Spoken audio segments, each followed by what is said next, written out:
Bismillahirrahmanirrahim.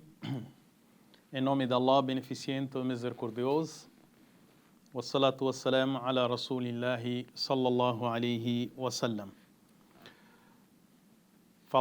Continuando falando sobre a caridade obrigatória, sobre quais tipos de propriedades deve-se pagar o zakat.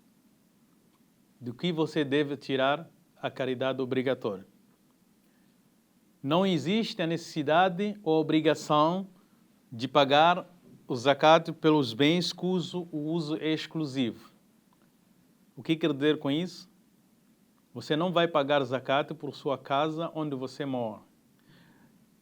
Independentemente que seja de luxo, grande, o que for maior, mas é sua casa que você utiliza como uma moradia, então não se paga o zakat.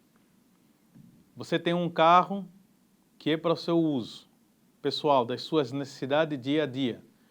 Independentemente de que luxo, que preço seja, você não paga zakat para esse carro ou esse automóvel que você usa para sua necessidade do dia a dia. O zakat é descontado dos bens comerciáveis que, por norma, não são de uso exclusivo pessoal, senão são utilizados para aumentar. Por exemplo, você tem um negócio, tem um comércio. Se você vende casas, então vai ter que pagar por aquelas casas que você vende, sua mercadoria. Se você tem uma loja, vai pagar por aquelas mercadorias. Se você é um produtor, você vai ter que pagar por aqueles produtos, considerando as normas. O ouro e prata que não são utilizáveis como parte de vestimento ou adornos. Eles também têm que ser pagos no zakat.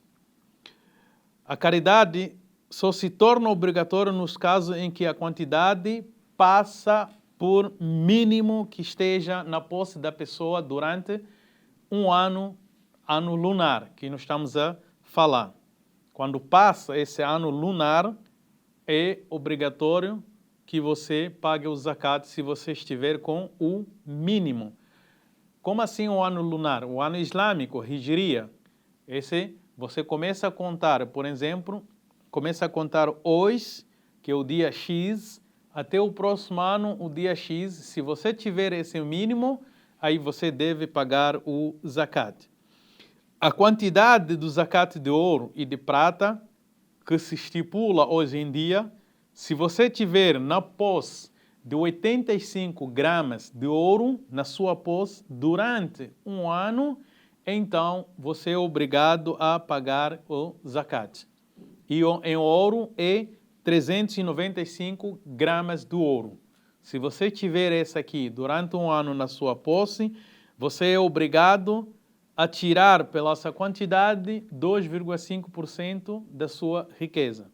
Então, esse é o que é dado mínimo, equivalência mínimo da nossa riqueza para podermos atingir o nisab, chamado nisab no Islã. Então, quanto atingir este mínimo, você deve pagar o zakat, independentemente do que você tiver, porque ele começa do mínimo e para tudo aquilo que você tiver. É claro que isso aí você tem que contar depois de pagar as suas dívidas, depois de pagar as suas necessidades. Isso tudo faz parte também dessa tratativa. E o dinheiro e os bens liquidáveis, ainda que não seja moeda, em espécie ou depositado em um banco, também você tem que tirar. Você tem que calcular este dinheiro que você tem no banco, se ela corresponde a 85 gramas de ouro, então o seu mínimo já começou. Aí você vai contar. Hoje eu tenho uma riqueza, que essa riqueza ela ultrapassa a 85 gramas de ouro. Então, o meu mínimo de pagar zakat já começou, chamado nisab. Então, dali que tudo que eu tiver acima disso, quando ele completar um ano, eu tenho que calcular e desse tirar 2,5% de zakat, que tem que ser doado para os necessitados. Esse é o cálculo que se faz. Sempre faz-se o cálculo mínimo pela 85 gramas de ouro. Se fizer pela prata, dá 595 gramas de prata. Existem produtos comerciais. Também tem que se pagar zakat. Todo produto que se comercializa, como os imóveis e outras construções e outros produtos, como alimentícios, que você faz esse produto. Você é um comerciante, você trabalha com isso, é a sua vida dia a dia. Então, nesse valor total, você faz aquisição desse valor total. Você confere a sua mercadoria, as suas vendas, tudo isso tem que ser conferido. Não se diz, muita gente fala, não vou pagar o zakat, só aquilo que está no banco, a mercadoria não paga. Não, mercadoria também entra na fase de calcular o zakat.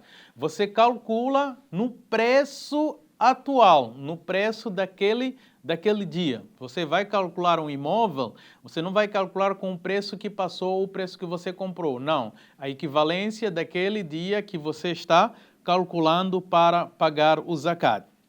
E daí que se passar um mínimo, que é o chamado nisab, aí você tem que pagar o zakat, que é 2,5% desse dinheiro. E também é pago o zakat, tanto como nos caprinos, bovinos, tudo isso você também tem a sua calculação para pagar o zakat. Depende das idades que tem nesses animais. E nos produtos agrícolas também, se paga zakat por colheita que você for a colher. A sua produção chegou na colheita, calcula e paga o zakat. Então, não tem nada que não é calculado dentro do zakat. Agora, você vai dizer, Sheikh, eu tinha 85 gramas de ouro, mas quando cheguei antes do ano finalizar, eu já não tenho nenhuma grama. É claro que você não vai calcular para fazer, pagar o zakat, porque você não está dentro do nisab. Sheikh, eu trabalho e tenho meu salário. Meu salário, eu vou ter que pagar zakat? Não estamos a falar do seu salário. E o zakat não se paga mensal, não é isso. Ah, mas eu trabalho, se eu calcular durante um ano, vai dar esse preço mínimo de quem? De ouro, de 85 gramas. Só que você não pode esquecer que você paga seu aluguel, paga suas despesas, e você não vai conseguir completar um ano com aquele dinheiro extra. Então, aí você não paga o zakat. Claro que você recebe hoje e daqui a 2, 3 meses você já não tem nada na sua conta porque você vai pagar as suas contas, suas despesas e aí você voltou do zero. Então, não tem como contar um ano sobre o salário que você está recebendo. Aliás, você ainda é um necessitado, você é uma pessoa com direito, que nós vamos falar no próximo, um direito de receber o dinheiro da caridade. Então, isso é importante que a gente se entenda. É muito importante que as pessoas tenham esse dinheiro, que estudem sobre o zakat. É por isso que se diz que você procurar do conhecimento é obrigatório. Quando você quer fazer oração, vai procurar conhecimento sobre a oração. Quando você quer casar, vai procurar conhecimento sobre o casamento. E quando você tem riqueza, procura conhecimento sobre a riqueza, os direitos e os deveres da riqueza para você obedecer às ordens de Allah subhanahu wa ta'ala. Em todo caso, se você não o faça e você não paga o zakat, você será responsabilizado no dia do Qiyamah por Allah subhanahu wa ta'ala. Como eu disse, essa riqueza será juntado e ele será enrolado no seu pescoço e ele dirá que eu sou aquela riqueza que você não dava os seus direitos. Quem são o direito é aquele que recebe esse dinheiro. Muitas das vezes, como eu digo, não é o favor do rico dar ao pobre, mas sim é o favor do pobre receber do rico esse dinheiro do zakat. Muitas pessoas entendem quando alguém doa, tira o zakat, está a fazer o favor para aquele necessitado, para aquele pobre. O Islã não ensina assim. O Islã ensina que aquele que recebe o seu zakat é que está a fazer o favor para você que está dando o zakat. Porque Allah subhanahu wa ta'ala, quando fala, ele diz, leve da sua riqueza para purificar essa riqueza. Então, quando você vai purificar uma coisa, o que você tira? Tira uma sujidade. Então, para você, aquilo é sujo, mas ele vale para outras pessoas. Então, é por isso que eu disse, o favor não é de quem dá, mas o favor é de quem recebe.